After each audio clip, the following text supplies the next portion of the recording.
La Bible en un an, la 168e journée, le premier livre des rois, chapitre 19, verset 1 au chapitre 20, verset 12. Le livre des psaumes, chapitre 135, verset 1 à 21. Le livre des proverbes, chapitre 16, verset 30 et 31. L'épître de Paul aux Romains, chapitre 11. Versets 13 à 36. 1 Roi, chapitre 19. Akab rapporta à Jézabel tout ce qu'avait fait Élie et comment il avait tué par l'épée tous les prophètes. Jézabel envoya un messager à Élie pour lui dire « Que les dieux me traitent dans toute leur rigueur, si demain, à cette heure, je ne fais de ta vie ce que tu as fait de la vie de chacun d'eux. » Élie, voyant cela, se leva et s'en alla pour sauver sa vie. Il arriva à Beer-Shéba, qui appartient à Juda, et il y laissa son serviteur.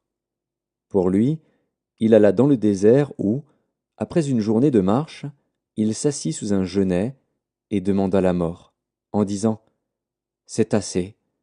Maintenant, Éternel, prends mon âme, car je ne suis pas meilleur que mes pères. » Il se coucha et s'endormit sous un genêt. Et voici, un ange le toucha et lui dit « Lève-toi, mange. » Il regarda, et il y avait à son chevet un gâteau cuit sur des pierres chauffées et une cruche d'eau. Il mangea et but, puis se recoucha. L'ange de l'Éternel vint une seconde fois, le toucha, et dit « Lève-toi, mange, car le chemin est trop long pour toi. » Il se leva, mangea et but. Et avec la force que lui donna cette nourriture, il marcha 40 jours et 40 nuits jusqu'à la montagne de Dieu, à Horeb. Et là, il entra dans la caverne, et il y passa la nuit.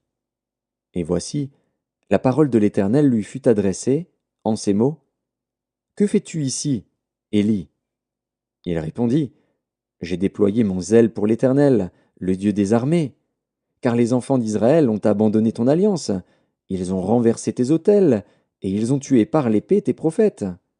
Je suis resté, moi seul, et ils cherchent à m'ôter la vie. » L'Éternel dit, « Sors, et tiens-toi dans la montagne devant l'Éternel. » Et voici, l'Éternel passa, et devant l'Éternel, il y eut un vent fort et violent qui déchirait les montagnes et brisait les rochers. L'Éternel n'était pas dans le vent. Et après le vent, ce fut un tremblement de terre. L'Éternel n'était pas dans le tremblement de terre. Et après le tremblement de terre, un feu. L'Éternel n'était pas dans le feu. Et après le feu, un murmure doux et léger. Quand Élie l'entendit, il s'enveloppa le visage de son manteau, il sortit et se tint à l'entrée de la caverne. Et voici, une voix lui fit entendre ces paroles. « Que fais-tu ici, Élie ?» Il répondit, « J'ai déployé mon zèle pour l'Éternel, le Dieu des armées. Car les enfants d'Israël ont abandonné ton alliance, ils ont renversé tes autels, et ils ont tué par l'épée tes prophètes. Je suis resté, moi seul, et ils cherchent à m'ôter la vie. » L'Éternel lui dit, « Va, reprends ton chemin par le désert jusqu'à Damas, et quand tu seras arrivé, tu oindras Hazaël pour roi de Syrie. Tu oindras aussi Jéhu, fils de Nimshi, pour roi d'Israël, et tu oindras Élisée, fils de Shaphat, d'Abel-Méhola, pour prophète à ta place.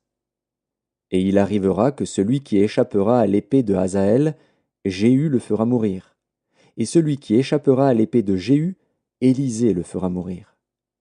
Mais je laisserai en Israël 7000 hommes, tous ceux qui n'ont point fléchi les genoux devant Baal, et dont la bouche ne l'a point baisé. » Élie partit de là, et il trouva Élisée, fils de Shaphat, qui labourait. Il y avait devant lui 12 paires de bœufs, et il était avec la 12e. Élie s'approcha de lui, et il jeta sur lui son manteau. Élisée, quittant ses bœufs, courut après Élie, et dit, « Laisse-moi embrasser mon père et ma mère, et je te suivrai. » Élie lui répondit, « Va, et reviens, car pense à ce que je t'ai fait. » Après s'être éloigné d'Élie, il revint prendre une paire de bœufs qu'il offrit en sacrifice. Avec l'attelage des bœufs, il fit cuire leur chair et la donna à manger au peuple.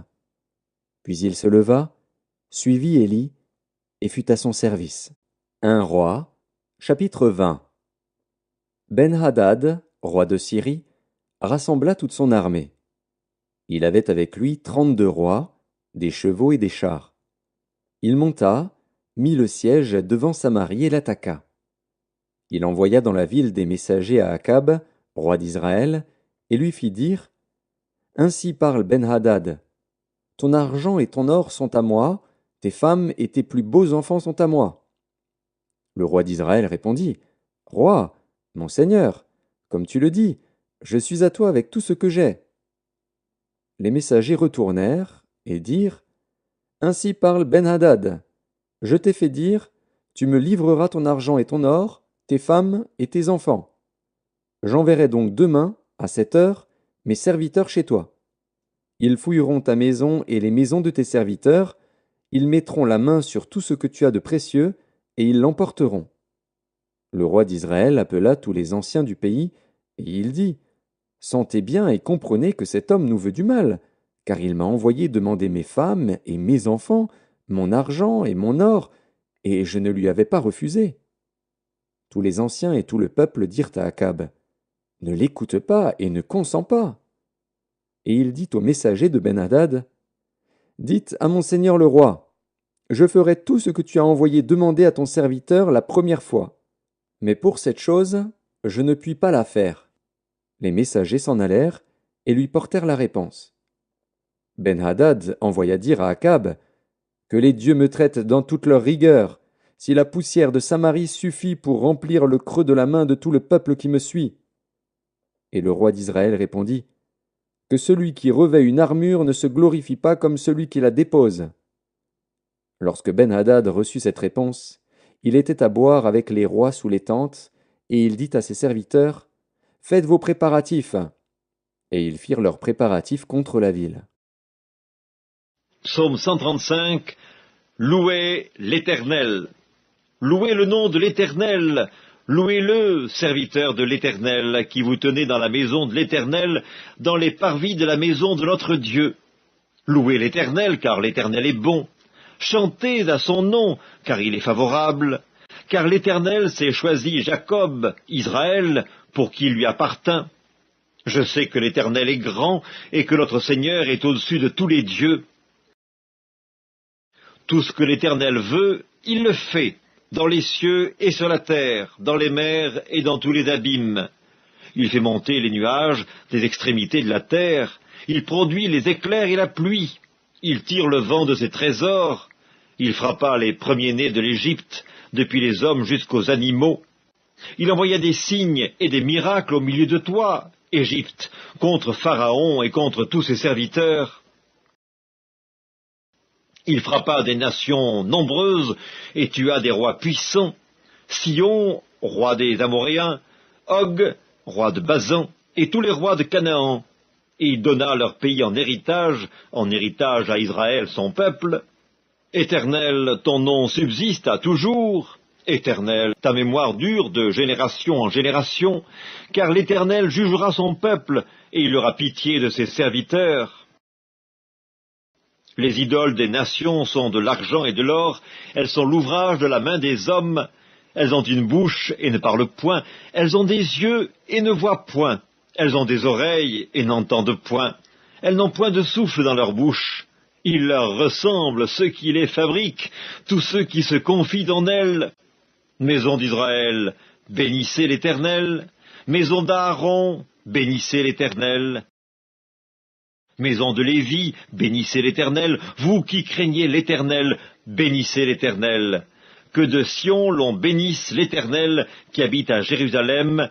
Louez l'Éternel.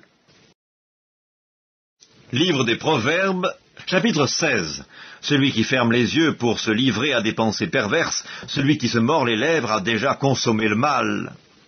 Les cheveux blancs sont comme une couronne d'honneur, c'est dans le chemin de la justice qu'on la trouve.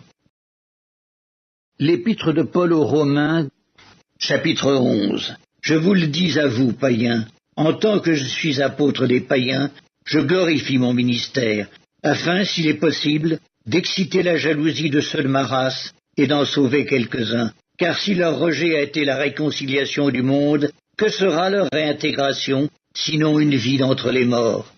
Or, si les prémices sont saintes, la masse l'est aussi. Et si la racine est sainte, les branches le sont aussi. Mais si quelques-unes des branches ont été retranchées, et si toi, qui étais un olivier sauvage, tu as été hanté à leur place et rendu participant de la racine et de la graisse de l'olivier, ne te glorifie pas aux dépens de ces branches. Si tu te glorifies, sache que ce n'est pas toi qui portes la racine, mais que c'est la racine qui te porte. Tu diras donc, les branches ont été retranchées, afin que moi je fusse hanté. Cela est vrai. Elles ont été retranchées pour cause d'incrédulité, et toi, tu subsistes par la foi. Ne t'abandonne pas à l'orgueil, mais crains. Car si Dieu n'a pas épargné les branches naturelles, il ne t'épargnera pas non plus. Considère donc la bonté et la sévérité de Dieu, sévérité envers ceux qui sont tombés et bonté de Dieu envers toi, si tu demeures ferme dans cette bonté. Autrement, tu seras aussi retranché. Eux de même, s'ils ne persistent pas dans l'incrédulité, ils seront hantés, car Dieu est puissant pour les hanter de nouveau. Si toi tu as été coupé de l'olivier naturellement sauvage et hanté, contrairement à ta nature, sur l'olivier franc, à plus forte raison, eux seront-ils hantés, selon leur nature, sur leur propre olivier.